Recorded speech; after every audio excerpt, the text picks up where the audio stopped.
Yes, welcome to yet another edition of Josh Times Live. We're here in Nairobi. Tuko pamoja tena, and it's been a while when we are talking about certain issues and trying to discuss. It's been a while.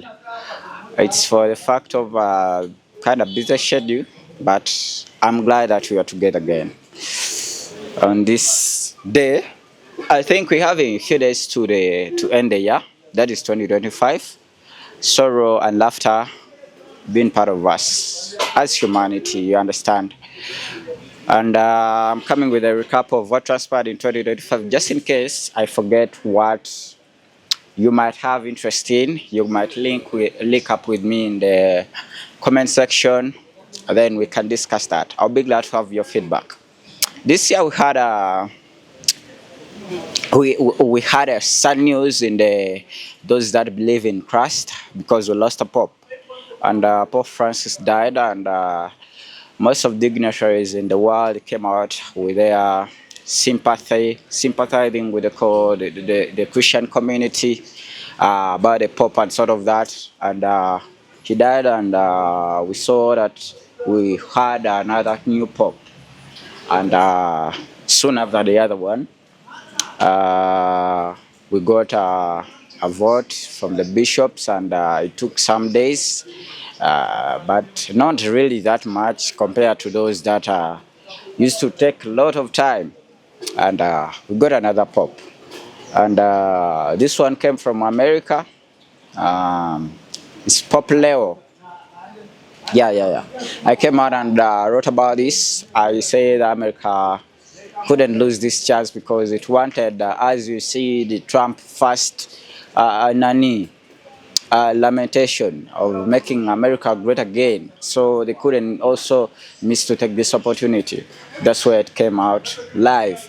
And they took this, making America great again, with the Pope also in their nani. So moving on, we also, the Kenyan riots went ahead. They also came with a new vibe this year. And the fuel were about one guy, leave alone the financial bill, because at first they were trying to remember the what transpired in the other year, where the financial bill and those people who were killed. And right now we saw that there was a death of a young man called Ojang.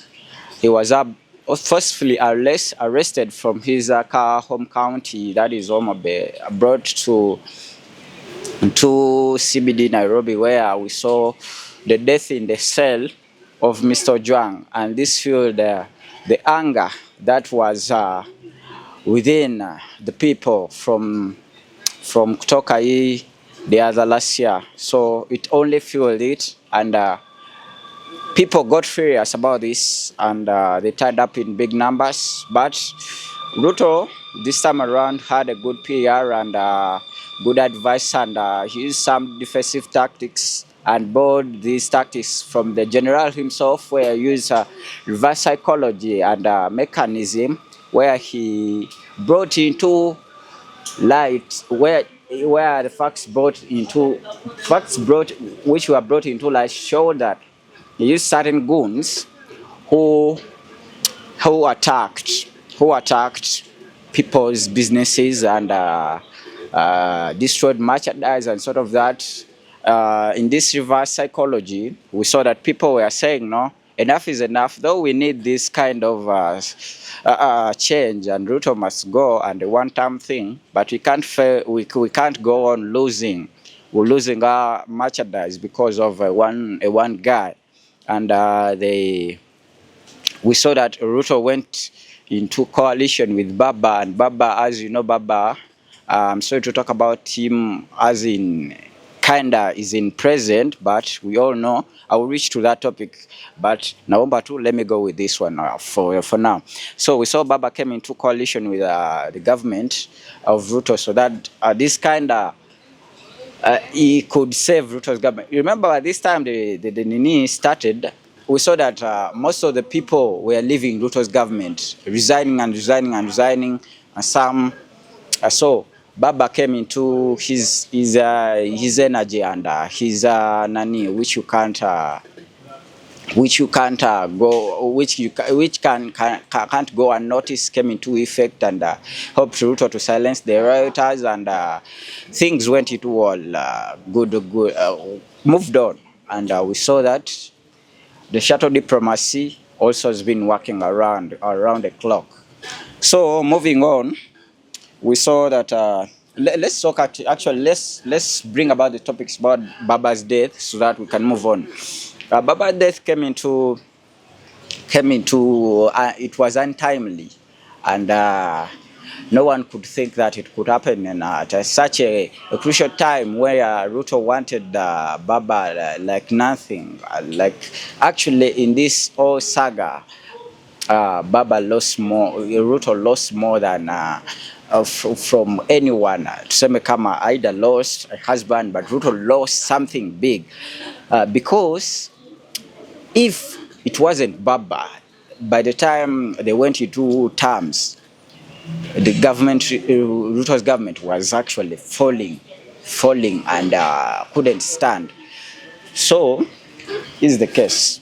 Baba died, and we saw that there was a fall of a certain legends like Gachagua, where he fell from the national politics pulpit to the regional politics, where in this instance I'm trying to mean that all the time his boss has been alleging and telling people that Gachagua has been trying to play a tribalistic card, but all of them, they are not believing, till we came to see that in the times of where people were all confused that morning, Gachagua decided to distance himself from the burial, both the burial and the funeral, where we saw that even one of his confidants, his friend, one of the senator, he was actually one of the vice chairperson of the caucus of the senators. He was ousted and censored, but before being censored, two hours, he came out and resigned. But this didn't deter the people, the senators, to come out and censor him to leave this seat, because it was uncalled for and unprofessional, and it was going against the ethics of the leadership. So this is what I'm saying. We saw that Gachagua, with these statements of distancing himself from the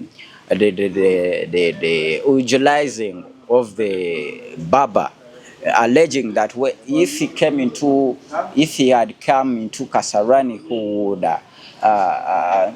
twist all the news to himself and leave the covering of Baba, because all the news will be took over by his presence, and this didn't go well with the people it didn't settle well with the people that think that it was uncalled for to such a situation. I'm trying to speed up because we don't have a lot of time, but just know that Gachagua fell from the rise. And this was the fall of Gachagua from national politics to regional politics. So let's go on with Lisu and TZ election. We saw that Lisu before the election, he was trying to foster for some enactions in the Tanzanian election rules and laws, where we saw that it didn't settle well with the incumbent, that is the Samia Suluhu, and they were all saying that the laws, all the opposition guys were saying the laws must be changed, because how in this case should I not claim all trying to challenge the results after the election is done? And they were saying for we to go into an election, it has to be fair. If your election is to be fair, let there be rules, the leveled ground, so that we all do this thing feeling like if someone wins, it's okay. So this didn't settle well with the incumbent, that is Sulu, and he was abducted first, incarcerated, and then paraded into the martial court. and it was charged actually a treason against the incumbent, the government, the government. So this is what happened. We saw that after the elections, there was a bloodshed in Tanzania, and around 1,500 people were killed. And in the CNN documented by this, the Lali Mado, we saw that there was a lot of abductions, incarcerations, and the killings, massive killings of people. It was kind of slaying of people because of what they thought was right, and their freedom of speech and sort of that, and come out to demonstrate. This didn't settle well with the incumbent, and he said no, we can't go on with such issues. So moving on, we also saw that there was a law. Remember, there was the parading of citizens into martial courts, that is military courts in Uganda. And the Constitutional Court, or the Supreme Court, no, it was the Supreme Court came out. Actually, it was the Constitutional Court. They came out and they said, no, it's not good, and it provided some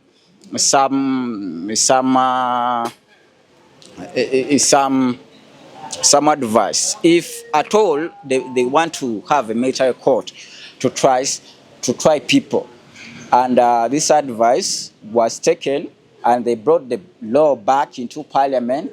As you know, all the parliaments and parliamentarians of African who think about today and not tomorrow, they passed this law again, and we saw that it went into effect. And so right now we're seeing that the Uganda still parades its citizens into military courts for reasons of even reasons of being not in support with the government, or you don't need the government, or sort of that. And we are seeing that some of people that are falling prey to this myopic and sort of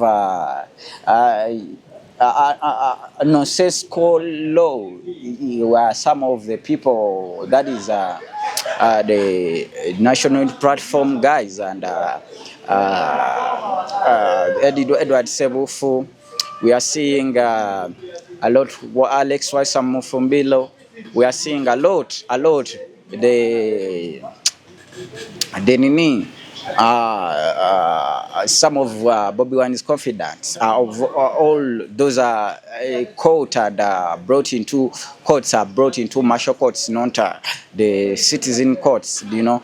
So let's not spend a lot of time on that. Let's go into Rwanda and DRC conflict.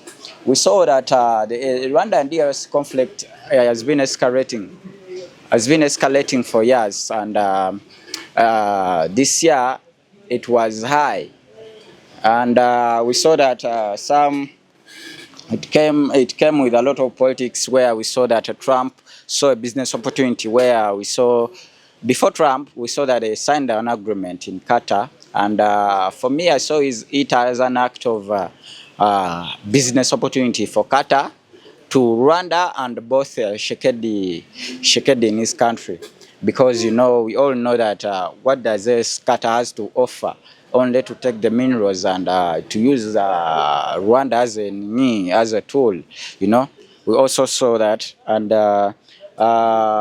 Trump also used this opportunity to come and do some business with these guys, and but I will discuss about the Rwanda M23 and DRC on a bigger scale, because this thing is so twisted to an extent that we are seeing Congolese of Rwandan origin being disbanded from Congo, yet the border pulled them to the other side of Congo, and this is it goes against humanity, you know, because of killing. It's kind of genocide at some point, denying people their rights, you know, of citizenry, because you think they don't matter at all, you know. Because we are seeing during the partitioning and scrambling, we saw that during the Kingdom of Rwanda, when they are partitioning, we saw that some Rwandans were put on the other side of Tanzania, some went to Uganda, some went to Congo. This is how the borderlines were drawn, you know. And if you're saying that Rwandan DRC government, since time immemorial, since its independence, it's been denying these guys their rights to be citizens of Congo. And I'll go on. I'll discuss that on a bigger note. So let's go to Ruto's policies. I wanted to talk about this because there is kind of a thing, leave alone the one time and the riots and sort of that, and the alleging of the Singapore that is coming to Kenya, which we are seeing it's kind of growing. But I wanted to talk about this. I've been discussing this for several times with my colleagues about how Ruto's policies are good and yet bad at the same time. Because Ruto's policies are macro policies. They are policies that of a first world countries that he wants to implement in a middle status country. Here, in this I mean, Ruto's dreams are good and big for the country of Kenya. But in a situation where we're seeing that the country is struggling to stabilize the middle status income, the status of a middle income country, it needed some footing where by the time Ruto came into power, it didn't have that footing very well. It wasn't yet stable. So for the first world country dreams to work into Kenya, it had to first have a soft landing, a footing, and start standing and walking as a baby. And then you give it a boost by that. But it started in a full gear where he brought policies where most of the majority who we see that are not the advantaged are seeing his policies as policies that don't favor wananchi. And in these cases, that's where we saw that they are protesting against it. And the fruits are there, but they don't feel the flow of the money, because I'll tell you something. The macroeconomy policies, not the micro, the macro, they hope these big institutions, the corporate world, to make money, to make profits. And in these cases, most of these guys, these are the people that are near this circle of the power, the inner circle of the president and sort of that, who get the tenders and these big guys in the country. And we're seeing that when they get that money, it's hard for them to go and support the economy of wananchi, that is the boutiques, the saloons, the Saddlevat. Talk about this, even the schools of the Nini. They won't thrive very well because the home economy and for wananchi is being strangled to death. And the other companies are making a lot of profits because they are being supported by his policies. I'll give you an example of Airtel. Airtel is now thriving. It was stumbling back in the day, but because of the Ruto's economy, some banks are now making a lot of money and profits because of, and this is what I'm saying, the Ruto is going to win another election. I'm giving my opinion. I'm not talking about, this is my opinion, my analysis. Ruto is going to win another election, like it or not. Why? Because he has invested more in the future where he thought that it might cost him a lot. I mean in monetary terms. And he built that nani. He gave these companies a chance to make profits. In return, they have to fund him. In election, he has made a lot of money. We have made a lot of money. And you should also remember that whatever Ruto is doing benefits Kenya, but also benefits more him to his side. But the difference between Ruto and in his predecessors is one, that Ruto is eating while other Kenyans are also eating. Not like the other people, they used to eat and take it all home. but at least we are seeing something tangible, and that might help Kenya in the long run. Though most of us and most of the people are not seeing it and not feeling it. His policies don't tackle wananchi, tuseme kama the other ones who used to tackle like of Uhuru Kenyatta used to tackle the wananchi. You know, they used to make a lot of money, and profits money was, you could visibly tell that Kenyans have money. And his policies also in the long run has helped him. Why? Because it has silenced those that think Ruto must go. Because when you don't have savings, how can you come and protest? It's hard to come and protest for 2 days, 3 days, 4 days, or a week without working. That's why the money to sustain a protest the other year, because they had money, and they sustained for a little while, which didn't happen this year. Though leave alone the fact that there was a mastermind behind the silencing, but we also need to look at that reasoning. And what I left on the Baba's death, we saw that there was the split, a kind of split in ideas of the Sifuna, Babu, and these are the extremists, and Gladys and John on the other side, and the moderates, like the professors in Kisumu. And these were all saying that Baba didn't let John were saying, and Gladys, Baba left us to support Ruto. These were saying Sifuna and Babu, no, Baba didn't leave us for Ruto. He left us with ideology. The party is about ideology, and if Baba's death is just like that, let's move on with the party and do other things. So this brought to me to certain school of thought that we might see another split in the ODM before the coming of 2027 election. Why? Because these guys can't work all together, and the people who can bring about this concession, they no longer have that power. I mean, the professors or the moderates of this party, they no longer have that. They have the power, but they don't have energy to run this campaign of facilitating and bring about the brotherhood of the party within the party, because for them they are tired and old.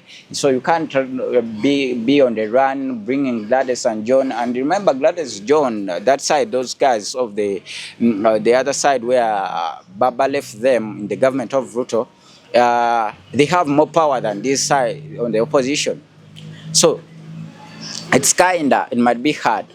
And you know that ODM is facing a tough time, like it used to face back in the day 2006, where we saw the split of the Ukambani guy and the Baba.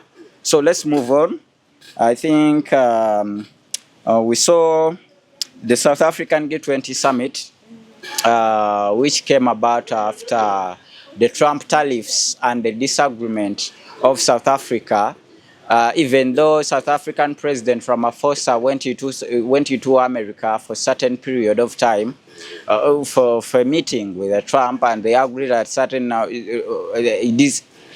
he tried to dissolve some of Trump's allegations about his racism in South Africa. He tried to demystify all the facts, though Trump was alleging that there was a lot of racism in affiliated with the Boers, the whites in South Africa. So, which even we saw when the Trump tariffs came into effect, they didn't. They came into full gear with to South Africa also. But let's talk about the G20. The G20 summit, we saw that Trump was trying to weaken it, but it stayed strong.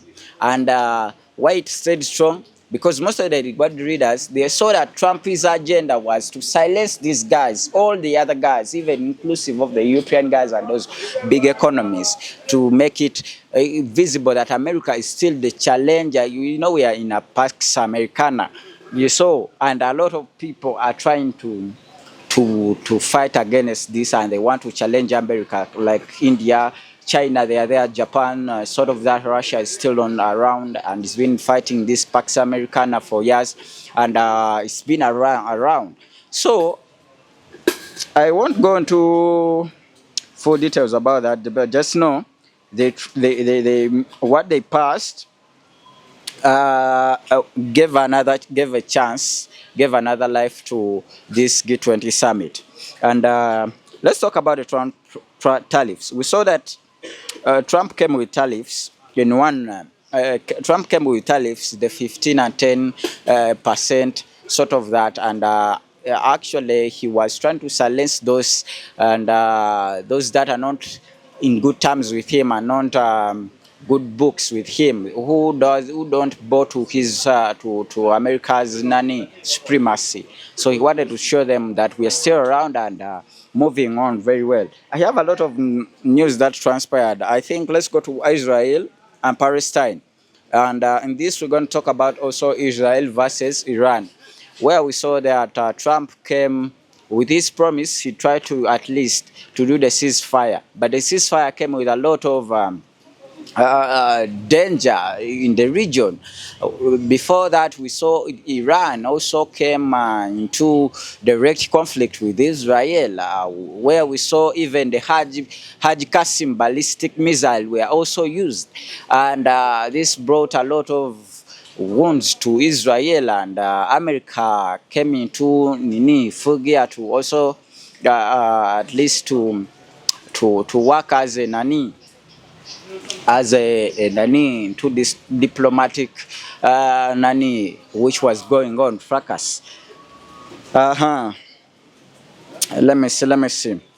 Russia-Ukraine war is still going on, and but there was some kind of for ceasefire, but they haven't bared any fruit yet because of certain things that